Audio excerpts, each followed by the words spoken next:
Greetings everybody, welcome back to Brome Bird News. I hope you found some time on May 8th to count birds and that you're enjoying all the migratory birds that are arriving every single day.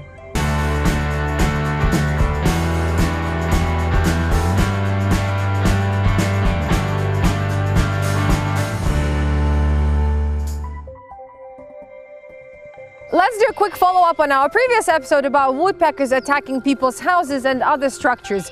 A couple of people wrote back to me with solutions that worked for them. Apparently, woodpeckers really don't like the noise that foil makes, and the reflection really bothers them. So Jack Dupuis used to buy these party streamers at a dollar store, you know, the very shiny ones, and he used to attach them on a fishing line in the areas that woodpeckers were attacking. And then Karen Carter bought this product, and as soon as she put it up on her gazebo that woodpeckers were attacking, the birds left and never came back. So keep those two in mind the next time woodpeckers are pecking your house. And another thing I wanted to talk to you about is fruit for your birds. This time of the year, a lot of people put out oranges to attract Baltimore Orioles. But I wanted to remind you that it's not only Orioles that enjoy fruits, a lot of other bird species do too. So don't restrict yourself to just oranges. I put out bananas, grapes, apples, clementines, and oranges. Gray catbirds absolutely love this type of fruit. Woodpeckers as well. And the other day we had a male Northern Cardinal helping himself to grapes. Hi Neville.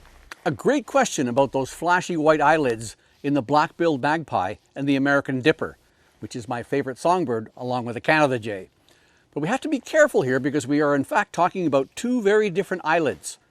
All birds have an upper and lower eyelid, but most, if not all birds, also have a third eyelid known as a nictitating membrane, ostensibly for protecting the cornea and moistening the eye. According to my very best sources of information on the biology of these two birds, the American dipper has narrow white feathers on both the upper and lower eyelids that produce a white flash seen in the field. They particularly like to blink this white eyelid while dipping in the water, and the more agitated they are, the more they do both. As for the black-billed magpie, that somewhat whitish flashing in their eyes is actually the nictitating membrane itself. But that membrane ends up with a bright orange patch in the late fall of the hatch year. In the magpies, it's used to signal dominance in males. Two of them will stand lateral or facing one another with bills raised above, about 60 degrees, while flashing those white nictitating membranes with the orange patch at one another.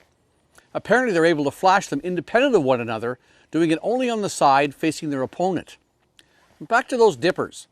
While no one is really sure of the function of the white eyelid flashing, one might speculate that it's simply used to catch the attention of other dippers in the area, and might even serve to show dominance, as with the magpies.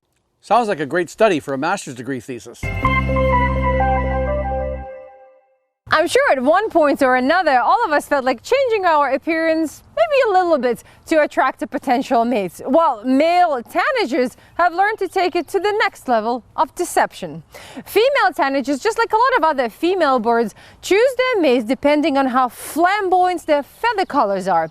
So male tanagers have to eat a lot of fruit to absorb all the carotenoids that help their colors pop. And even though this is quite incredible by itself, male tanagers have found a way to cheat this. You see, they've evolved the ability to alter the structure of their feathers to make them look duller or brighter depending on how they flex. They can also make their black feathers absorb even more light to make their red color even more vibrant. And even though this is quite amazing, the level of carotenoids in their body indicates how healthy male tanagers are. So if they're not eating their fruits and veggies, the probability of having unhealthy chicks is getting higher and higher. Beautiful sunny Bermuda is not often in the news, but recently it has been attracting global attention because of their effort to save their national bird, the cahao. This bird became endangered in the 17th century and then was considered extinct as of the 19th century. And then, miraculously, 18 breeding pairs were found on a deserted island. And ever since, huge efforts have been made to make sure that these birds survive.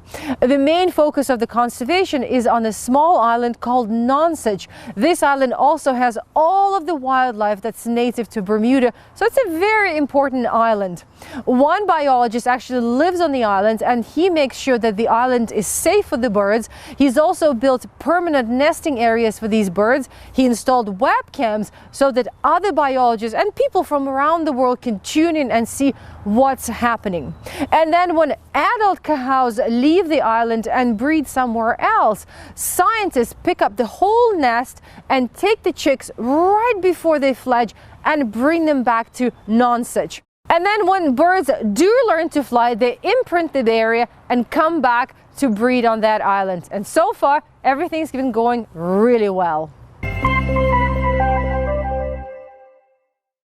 Uncontrolled forest fires are disastrous, but controlled fires are rather beneficial to certain ecosystems. Since January, U.S. Fish and Wildlife in Louisiana has been setting fire to certain areas in different bayous. These fires not only enrich the soil and biodiversity, they actually help certain species of wildlife survive. And one of those species is the red-cockaded woodpecker.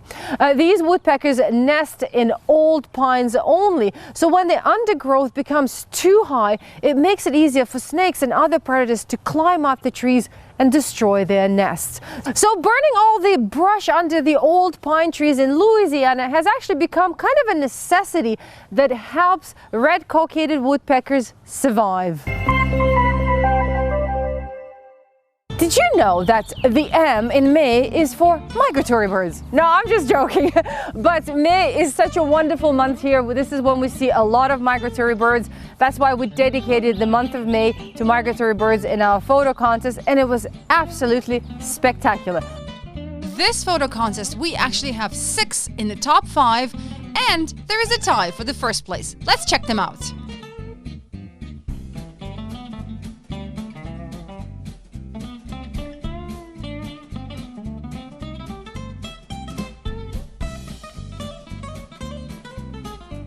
So, the third place goes to Lauren Marmer. The second place is Bill Friggle. And the grand prize winners on this photo contest are Pegaronian and Phi Rust. Congratulations! June's photo contest is all about singing birds. Good luck, everybody. All right, everybody, time to say goodbye. Enjoy this beautiful weather. Enjoy all the birds. I'll see you in 2 weeks.